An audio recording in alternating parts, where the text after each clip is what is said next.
ఏదైనా జాబ్ చేసి 2 మంత్స్ అయినా, లేదా ఏదైనా బిజినెస్ చేసి 2 మంత్స్ అయింది అనగానే, ఎవరైనా సడెన్‌గా వస్తున్నారు, వాళ్ళు వచ్చి ఒక 1 మంత్, 2 మంత్స్ ఉంటారు అనగానే జాబ్ మానేస్తామా? వేరే వాళ్ళు ఎలా ఆలోచిస్తారేమో గానీ, ఇప్పుడు నేను మానేయాలి అని అన్నారు. అంటే పిల్లలన్నారు, "మమ్మీ ఇంక నువ్వు రేపటి నుంచి బిజీ అవుతావు గదా! యూట్యూబ్‌లో వీడియోస్ పెట్టడం ఆపేయి" అన్నాడు మా చిన్నోడు. అంటే వాడెందుకన్నాడంటే, పాపం నాకు ఇబ్బందవుతదేమో, వచ్చిన వాళ్ళేమనుకుంటారో అని వాడలా తెలియక నిజంగానే అన్నాడు. రేపటి నుంచి బిజీ అవుతానండి. రేపటి నుంచి గాదు, ఈవినింగ్ నుంచే బిజీ అవుతాను. అంటే మనం బిజీ అయ్యామని చేసే పని ఆపేయాలని ఉందా?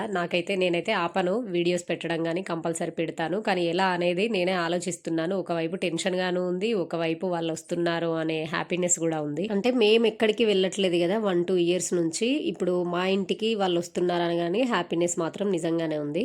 అంటే ఇంటికి ఎవరైనా వస్తే వాళ్ళని చూసుకోవడము, ఇంట్లో ఉన్న పనులే గాదు, ఇంకా వాళ్ళని ఎక్కువగా చూసుకోవాలి అనే టెన్షన్‌లో ఉంటాం గదా! అందుకే వీడియోస్ పెట్టడము కుదురుద్దా? లేదా? అని 1 వీక్ నుంచి ఆలోచిస్తున్నాను గానీ, ఎట్టి పరిస్థితిలో వీడియోస్ మాత్రం ఇంకో ఆపను. విషయం జెప్పాలి. ఇప్పుడు వచ్చిన వాళ్ళకి నా యూట్యూబ్ ఛానెల్ ఉందా? లేదా? గూడా నాకు తెలియదు. అంటే నేను చెప్పలేదు. ఓకే అండి. వీడియో నచ్చితే లైక్ చేయండి. బాయ్.